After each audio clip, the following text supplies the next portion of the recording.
This is Ready, Set Reiki, a podcast about Reiki and all energy work, from the curious beginner to the seasoned master teacher, welcoming all systems, all lineages, all levels. Reiki is a journey and not a destination. And on this Ready, Set Reiki journey, I refer to myself as a guide rather than host, as I too am traveling, learning, and supporting others on this Reiki journey as well. And with that said, I am your guide, Tracy Seawright, and this is Ready, Set Reiki.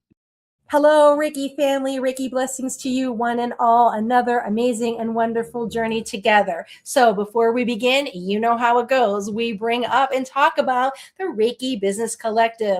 This is where you share, support, and serve. Christian Stone offers a wonderful and safe place for you to land no matter where you are on your journey. Whether you are just a new practitioner, whether you're not even thinking about business, don't let that business name fool you. You can come, join, be a part of that community, and perhaps you are inspired to rise up and move forward to have your very own business. Here you can connect with Reiki Business Community. Check it out. It costs $0 to join this Facebook group. Lots of information, lots of knowledge, lots of supportive people. I want you to know you're never alone on this journey. There are helpers. So this is a place where the helpers are. Well, let me tell you about our guest coming up. Mary Erie. She is a Reiki master, a certified integrative health coach devoted to helping others heal on every single level. And that means mind, body, and spirit. Now, she blends energy work with integrative health practices, and she creates a deeply supportive space for transformation.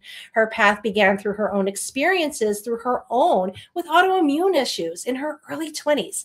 However, now she is in remission, and which has awakened her calling to help guide others back to vitality, alignment, and inner power. So let's give a warm Ready, Set, Reiki welcome to May. Hi, Tracy. Thank you so much for having me on Ready, Set, Reiki. I absolutely love this podcast. So a little bit about me. I live in Colorado. I grew up here, born and raised. I love the outdoors. I love hiking and exploring. This state is so big that I haven't even explored every single area. And also, before I got into holistic health and Reiki, I did dog walking. I was a professional dog walker and pet sitter. I've always loved animals and guided towards them. And I also did art too. I originally went to college for art and taught pottery classes. So in my free time, I love exploring new foods too. I'm a foodie and love trying new restaurants. Beautiful. I love that. I actually used to be a dog walker and a dog sitter as well. So there was a woman I'm from Western Pennsylvania, and she had a business. Her name was Aunt Penny. Her name was Penny Lane after the Beatles song. And so she had her own dog sitting service. And I worked for her a little bit while I was teaching in the schools on the side. So all good things. How beautiful. I love it. So here we're talking about Reiki. When did Reiki come into your life? Did you find Reiki or did it find you? So Reiki absolutely found me. After I healed my autoimmune condition, I went back to school. I said, once I'm better, I'm going to go back to school and help other people. So I originally went to school for integrative health coaching, and I went through a really great program at a community college here in Colorado. And it had a whole bunch of different modalities that we could try out. And I needed one more class to graduate. And I really wanted to take acupressure, but the class was full. And so I was like, well, maybe I'll do yoga teacher training. But then I heard from the other girls in my program that it was really intense and I was just wanting to graduate. So my professor was like, well, you could try Reiki. And I was like, I don't even know what that is. And I was super skeptical about it. And thinking back, actually, when I worked in retail, there was a woman that did Reiki and she was trying to explain it to me. And I totally just did not understand it. And when I was going through the program, I was still really skeptical about it, didn't really get it until I started working on myself and other people, then really magical things happen, and it completely changed my life. And it actually changed my health coaching business too, because I would say that I use Reiki more now. So I Mhm. still use the tools from health coaching, but Reiki absolutely, I feel, helps my clients way better than health coaching ever did. Oh, beautiful. And it's so interesting when people ask you, like, what is Reiki, and how to answer that in a way that they could really understand. And it's a modality that you really need to feel and experience yourself. When I first was told about Reiki in 2006, it was like my friend was speaking a different language. It wasn't, the frequency wasn't, we were like, not, no, I don't think so. And then I sat and watched her have a session. I'm like, I don't know, like, what's happening here, right? And then it just one day it clicked, and it was Yeah. the right time. But it was, I mean, quite a number of years later that I connected with this. And so it's just Yeah. so interesting that even though someone can tell you something, it's until you step in and open up and experience it yourself that you'll begin to see the changes. Yeah, absolutely. I think anybody that's skeptical about it, just give it a try. And that's why I do a lot of free healings, just so people can start to kind of be like, okay, maybe this is working, and dip their toes into it. Wonderful. So, as you're out, as you're working with this stress reducing modality, what are some of the misconceptions that you hear people say about Reiki? Absolutely. I there's a couple of things, and I'm sure that every practitioner hears this, that Reiki is rich witchcraft, that it's satanic, that it's a cult or a religion, and it's absolutely none of those things. It's very science based, actually. We use it in hospitals. There's case studies of that you can find on PubMed of Reiki working. So yeah, all of those, I like, it makes me laugh. Right. And I'm seeing now, especially on social media, that there is even a big division between even practitioners and masters. This kind of Mm, judgment about you can't do this online. Uh, mm, Angelic Reiki isn't really a Reiki, and they're not valuing all of the different systems and coming from a way of respecting all lineages, all systems, and all schools of Reiki, even though it might be maybe a little different from perhaps you or I had learned it, but the idea that we're all here for service. You know, these are individuals who are moving forward and from a place of love and compassion. That's our goal, right? To help not only heal ourselves, but heal others. Are you finding that as well as you're navigating through this? um, a little bit, but not so much. I feel like the Reiki community is like so compassionate, and they include anyone. There may, like, I would say maybe some practitioners are like, you can't tell people the symbols, like they have to go through training and blah blah blah. But really, like, Reiki should be for everyone, Right. no matter what type it is. And I hate that with anything, people that think that like they're better or they're condescending or they should keep it a secret, like whether like it comes to health or art or music or whatever. I really hate the elitist mentality. Right. Or the gatekeeping mentality. Yeah. Yeah, yeah, and that's like why I want to teach Reiki, so people can help themselves and they don't have to rely on other people. Absolutely, absolutely. But of course, in the Reiki Business Collective, that's a place where we don't have that kind of division. So that's a great place again to land where you're not going to have that judgment. Everybody's really supportive of everyone else. So, what has surprised you about working with the energy? Um, One thing that surprised, well, all of it, but I would say the first thing that really surprised me when I started Reiki was how spiritual it made me. So it's not necessarily like you have to dabble in spirituality, but I was not a very spiritual person to begin with. When I like thought that when you passed away, that's just it. Like it's nothing. But when I was learning Reiki, I had clients that I would start to hear like these messages from their past loved ones. And then I was also dealing with a grief of my grandpa, and I could start to feel him. And like I'm getting goosebumps now thinking about it. But it really helped me with that grief process and knowing that there's something else out there, and that like when we die, that's not just it. There is another realm. That's what I believe in. So it helped me connect to my spirituality. It's helped my clients with grief as well, because I do get intuitive messages sometimes. I don't know these people, I just relay them. I'm just the messenger. And I really think that that can be healing for people. And that's not with every practitioner like uses that in their practice, but it came to me.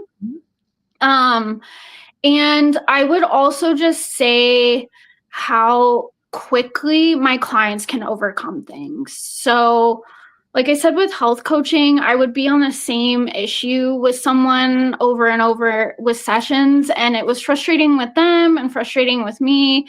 And I still do interviewing with them, like how's your stress levels, your sleep, your diet, to get a baseline, and so they can kind of think about it. But I honestly don't need to know anything about them for Reiki to work. And then my clients come to me and they're like, I started riding my bike again, I meal prepped, and we didn't talk about any of those things. I believe like Reiki is cleaning house of the soul. So when you're able to clear out that gunk, you are able to live the highest version of yourself, and it just comes naturally. Beautiful, beautiful. I love that for you and your clients. I love that for your clients. I mean, what a beautiful thing to integrate into your work. And with Reiki, there's no religion attached, so it's completely different than spirituality. Spirituality is making it your own path, so there's no dogma attached to it or anything. So know that as you journey forward. So when it's time to get an energetic tune-up, what qualities do you look for in a Reiki practitioner? So practitioner for me, I really love someone who's knowledgeable. I love someone that has tools that I don't necessarily have, but I also love someone who's compassionate and that I resonate with. And when I was going through my health journey, I would look for practitioners that were knowledgeable. They'd have blog sites and videos, and I was like, oh, like this is great. They know a lot of things. But I actually booked a session. So I had Hashimoto's when I was in my early 20s, and I came with a slew of symptoms. And I found a practitioner that had dealt with Hashimoto's. So I was like, great.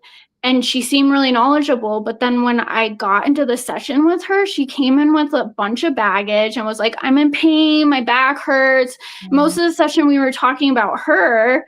And I was like, I'm here to get help from you, and you're like complaining about your stuff. So I think I offer a discovery call for people so you can see if that resonate, like my energy is good for you and you resonate with it. And that's what I wish I had with that practitioner, because I would have been like, no, I'm not booking with you. Mm-hmm. And also that's why I offer videos on Instagram and TikTok, so you can see like, this is how she does things. I really like that. That's cool. And there's other practitioners. That's what I love about social media now.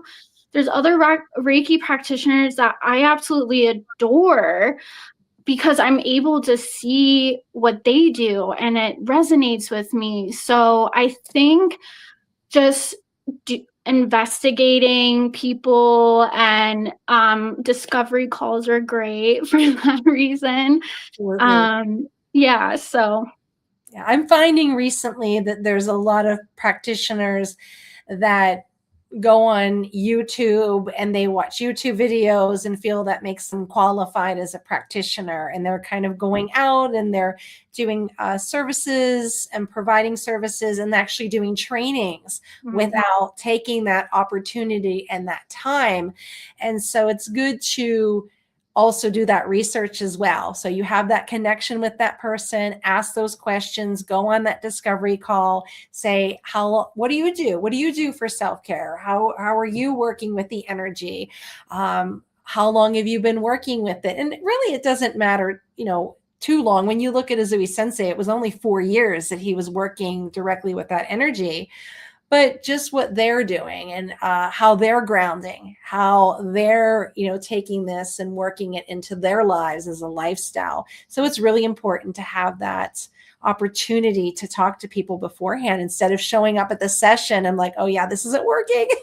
Yeah, absolutely. And as practitioners, we need to walk the talk. We need to take care of ourselves so we can show up for our clients. And, I do Reiki on myself daily.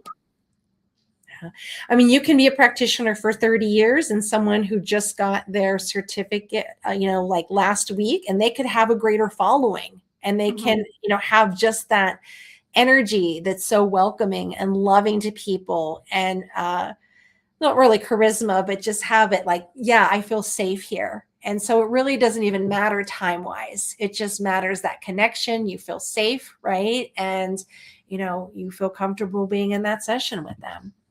So what advice would you give someone who's just entering this spiritual work? That's a really good question. Again, I would say do your research, but also be open. With Reiki, I was very skeptical about it and didn't understand it. And I would say that if you are kind of questioning it, just dabble in it a little bit. And same with other modalities. If you're curious about it, just research it and try to find a community and see if it resonates with you. Beautiful. So what books do you recommend? So this is a little cliche, but I really like the OGs, like The Secret, and I really love You Are Badass because I love just that positive mindset. And those I've read countless times, they always hype me up. And I think that when you read positive things like that, that can change you energetically. And same with positive music and that thing. Beautiful. So what other services do you offer? Classes? Do you do trainings, events? So I currently offer distance Reiki sessions, and you can choose health coaching or Reiki sessions or a combination of both. And then also I will be offering classes in the fall, so be on the lookout for that. But I offer free Reiki sessions all the time. So if you just hop on my Instagram or TikTok, you can catch me and get a free session. Beautiful, beautiful. I love that. So where can we find you since you're offering it online if we're interested in a session or a service or training you're going to provide?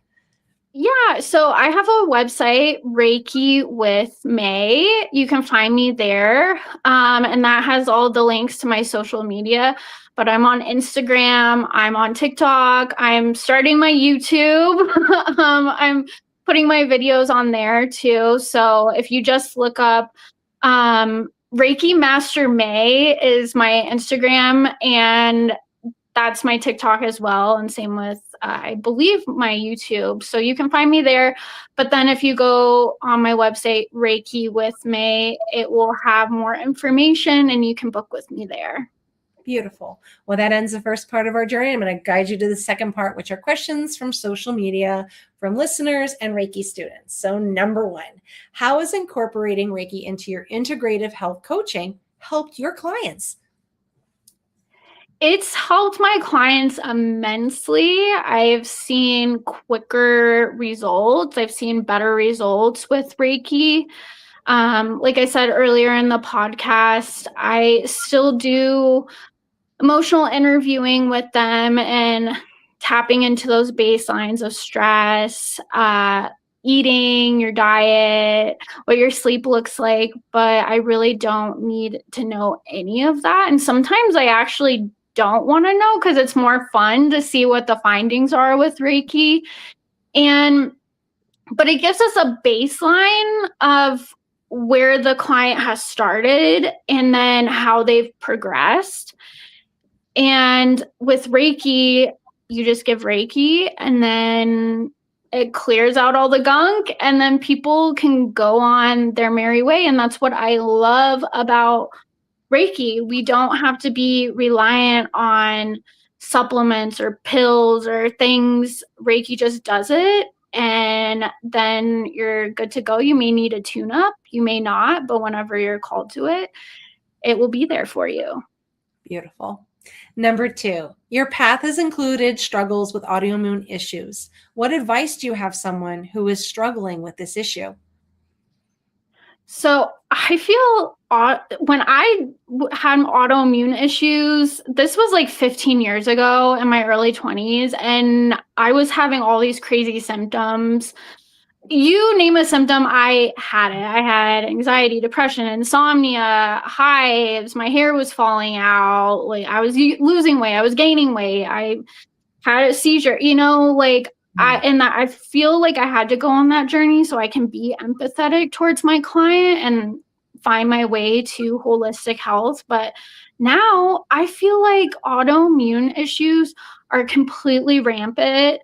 And I feel like most people that I talk to are dealing with some type of autoimmune issue, which is really sad, but also I want people to know that they can heal. Your body has the ability to heal.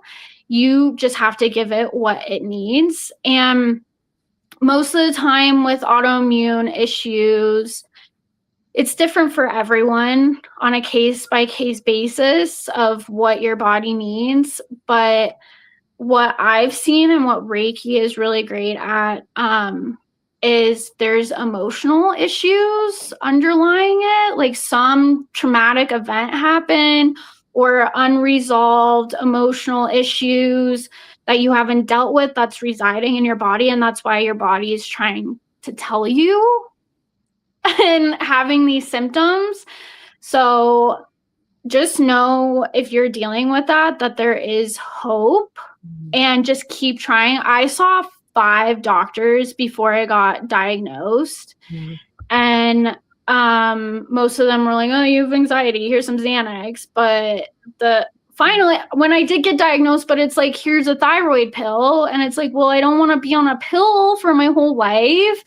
And so I worked with a naturopath. I had a bunch of nutritional deficiencies. I had a parasite. That's not to say everyone has that. That was my own story. And it took me 4 years to heal. So don't think that you're going to heal overnight, but also don't stay there either. So I would be obsessed with like, what do I have to eat or take to heal? And that's where art really helped me. So to come outside of myself, and I feel like that can be really healing for people. Like, get outside of just healing, find who you are and what makes you happy, whether that's animals, music, going out in nature, art. You need that for your soul too. Beautiful. Thank you for sharing that. Can really be helpful to someone who's struggling right now to know that there's light at the end of the tunnel, right? And just be patient and stick with it. And you were also very diligent as well. You kept moving and seeking answers and blending different things together to help you get through that. So thank you. Number 3, as you stated, you were a skeptic, you weren't real sure. So now here you are in the journey. As you were going through that class, as you were growing in Reiki, how did you know you were ready to move forward with your Reiki master training? Yeah, so I was very fortunate to be in a program that they offered it. Some people didn't progress to the master level, but I was like, why not? Like, I would want to teach other people how to do this. So it was a no-brainer for me. Yeah. Beautiful. So that was our last question. As we've been talking, is there something that you have forgotten or something you want to share with the listeners? The floor is yours. I would just say that if you are skeptical about Reiki, just give it a try. Find a practitioner that resonates with you. I personally wish that I found Reiki way sooner in my life. It would have helped me a lot. And that's why I want to teach others. And I want to give people knowledge about what it is. And so they can help themselves, help their families, and we can just be healthy and happy people. Beautiful. And let us know where we can find you again, the name of the website. Yeah, my website is Reiki with May, and you can book a discovery call on there, but I am on all social media platforms and I go by the name Reiki Master May, so you can find me there as well. Beautiful. Well, thank you, May, for joining me on this Ready, Set Reiki journey and taking time out of your very busy schedule to be a part of it. Thank you, Tracy. Thank you so much.